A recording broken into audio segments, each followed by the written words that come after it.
మీరు చూస్తే రాబోయే 40 సంవత్సరాలకి ఒక రోడ్ మ్యాప్ని రూపకల్పన చేసుకున్నాం.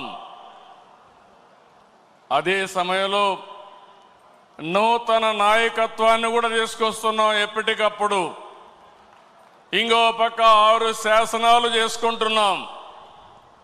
ఈ 3 కలిపి ముందుకు తీసుకుపోవాల్సిన బాధ్యత మనందరిది. ఎప్పుడు కూడా నాకు తెలుగు జాతి నెంబర్ 1. నా జీవితంలో తెలుగు జాతి కోసం మళ్ళీ అంటూ ఒక జన్మ ఉంటే తెలుగు గడ్డపైనే పుడతానని మరొక్కసారి మీ అందరికీ విజ్ఞప్తి చేస్తున్నా. అదే మారిగా ఈరోజు నా ఆలోచన, ఇది నెరవేర్చేది పార్టీ కార్యకర్త. అందుకే కార్యకర్తే అధినేత. మీరే నా హైకమాండ్ కూడా, మీరే సుప్రీం కూడా. ఇది పార్టీ సిద్ధాంతం అని మరొకసారి విజ్ఞప్తి చేస్తున్నాను.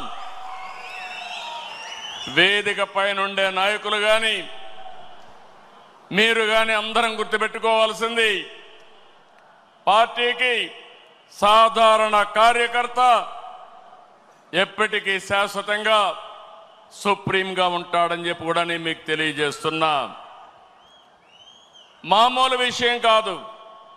45 రోజుల్లో 1 కోటి మెంబర్షిప్ చేయించిన, 1 కోటి పైన మెంబర్షిప్ చేయించిన ఏకైక పార్టీ తెలుగుదేశం పార్టీ. ఇంకొక పక్క తొలిసారి అసెంబ్లీకి 65 మందికి యంగ్స్టర్స్ సీట్లు ఇచ్చాం. ఇది ఒక చరిత్ర. ఏ రాజకీయ పార్టీ కూడా ఇంత సాహసం చేయలేదు. అలాంటి నిర్ణయం చేశాం. 61 మంది గెలిచారు. నూతన నాయకత్వాన్ని తీసుకొచ్చాం. ఎమ్మెల్యేలుగా, ఎంపీలుగా, మంత్రులుగా ఫస్ట్ టైం అయిన వాళ్ళ మంత్రులు చేసిన ఘనత కూడా తెలుగుదేశం పార్టీది.